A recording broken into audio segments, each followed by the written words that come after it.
आज हम पढ़ेंगे electric field at a point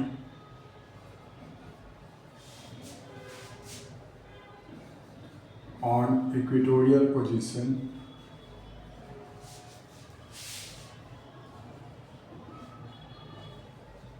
of an electric dipole.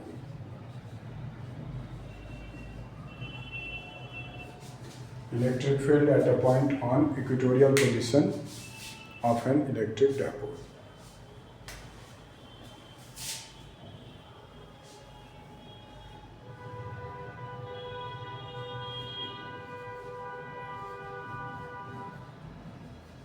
Electric field at a point on equatorial position of an electric dipole. सबसे पहली बात electric field. Electric field क्या है? Electric field है electric field intensity force experienced bye a discharge. Equatorial position for an electric dipole, let us suppose AB is an electric dipole having charge minus q plus q, length of the dipole 2l, and equatorial position means position at perpendicular bisector।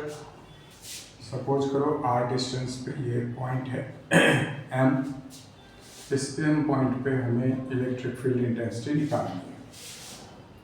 सबसे पहला काम charge minus q and charge plus q, दोनों से हम point m को connect कर देंगे। Since ये जो हमारा लाइन है OC ये परपेंडिकुलर बाइसेक्टर है AB का, तो इसका मतलब OA भी L हो जाएगा और OB भी L हो जाएगा। तो हम यहाँ कह सकते हैं कि AB इज 2L, सो OA एंड OB इज L। OC हमें गिवन है R, तो माइनस q से पॉइंट M का डिस्टेंस दैट इज AC, ये कितना हो जाएगा? तो under root L square plus R square, इसको हम x मान लेते हैं। और B से C का डिस्टेंस दैट इज BC, ये भी कितना हो जाएगा? Under root R square plus L square, ये भी हो जाएगा x। तो ये हमारा x हो गया और ये हमारा x हो गया। तो सबसे पहला काम हुआ हमारा एक इलेक्ट्रिक डायपोल बनाना, उस पर चार्ज का पोजीशन शो करना, उसका डिस्टेंस मेजर करना और इक्वेटोरियल पोजीशन पे कितने डिस्टेंस पे वो पॉइंट है वो पॉइंट डिसाइड करना। देन आफ्टर जो हमारा चार्ज है, चार्ज से पॉइंट तक का डिस्टेंस, दूसरे चार्ज से भी पॉइंट तक का डिस्टेंस निकालना। देन आफ्टर हमें ये देखना है कि अब जिस पॉइंट पे हमें इलेक्ट्रिक फील्ड निकालना है वहाँ एक टेस्ट चार्ज कंसीडर करेंगे हम, पॉजिटिव टेस्ट चार्ज। तो माइनस q उस पॉजिटिव टेस्ट चार्ज पर एक फोर्स लगाएगा, इंटेंसिटी लगाएगा ये पॉइंट की तरफ, और प्लस q उससे रिपेल करेगा, तो ये हो गया EB। दोनों को अगर हम parallelogram law of vector addition use करें तो इस दोनों का रिजल्टेंट ये हो जाएगा हमारा vector.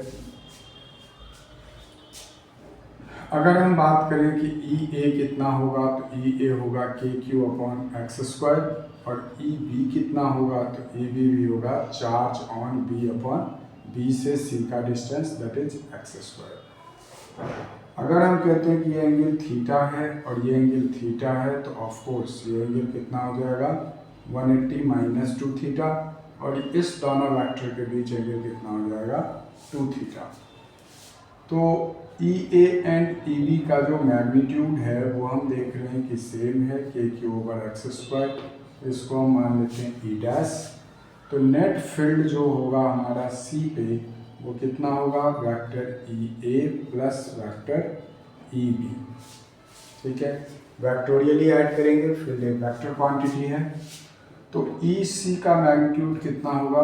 Under root EA square plus EB square plus 2EA EB cos angle कितना बन रहा है 2 थीटा। ठीक है, सबसे पहले हमने एक डायपोल बनाया, डायपोल का लेंथ 12 गिवन था। हमने एक परपेंडिकुलर बाइसेक्टर ड्रॉ किया जिसका डिस्टेंस r था पॉइंट M का। -q से भी कनेक्ट कर दिया पॉइंट को और +q से भी पॉइंट को कनेक्ट कर दिया, दोनों डिस्टेंस हमने निकाल लिए। फिर हमने -q की वजह से फील्ड इंटेंसिटी कैलकुलेट किया और +q की वजह से फील्ड इंटेंसिटी कैलकुलेट किया, देन उसको हमने वेक्टोरियली ऐड कर दिया। अब इसको हमें करना है सॉल्व।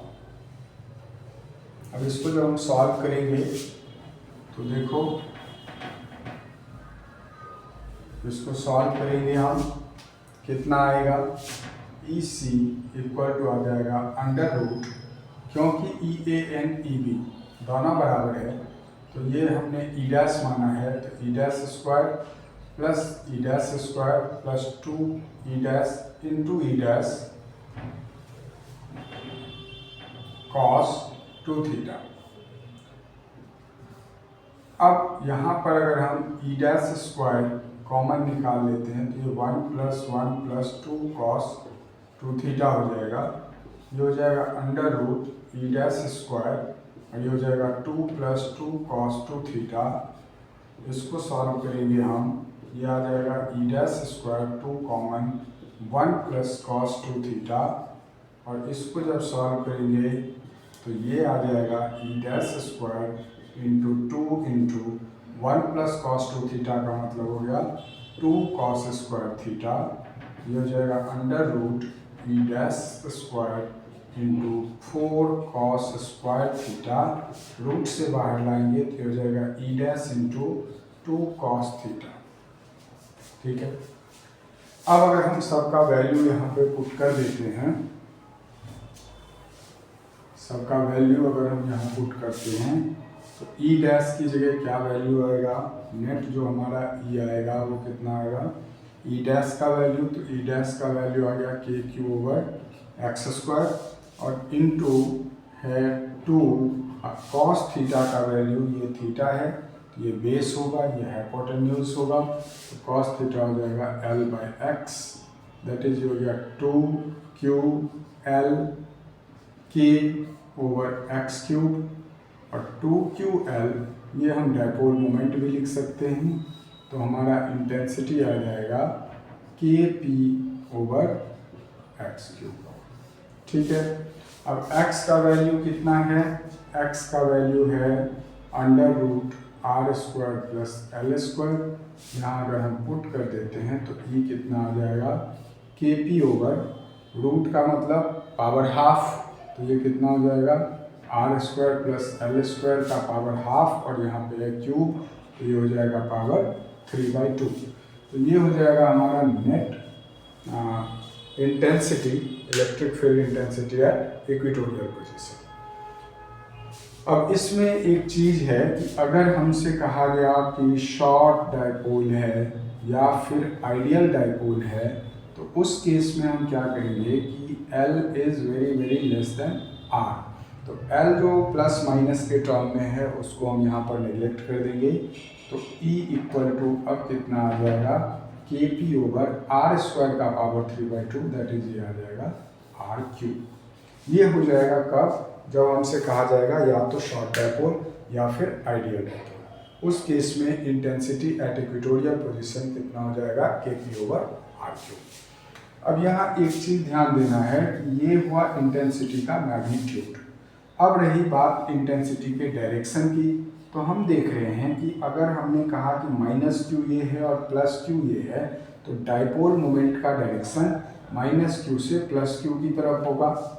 ठीक है, A से B की तरफ, और जो नेट इलेक्ट्रिक फील्ड हम देख पा रहे हैं वो जा रहा है B से A की तरफ, इधर जा रहा है नेट इलेक्ट्रिक फील्ड। इसका मतलब हुआ कि इक्वेटोरियल पोजीशन पे डायपोल मोमेंट और नेट इलेक्ट्रिक फील्ड, इसके बीच का जो एंगल होगा वो कितना होगा, 180 degree. That is dipole moment and electric field एक दूसरे के एंटी पैरेलल होगा। ठीक है, तो ये सारा था हमारा इक्वेटोरियल पोजीशन पे electric field intensity for a dipole, right.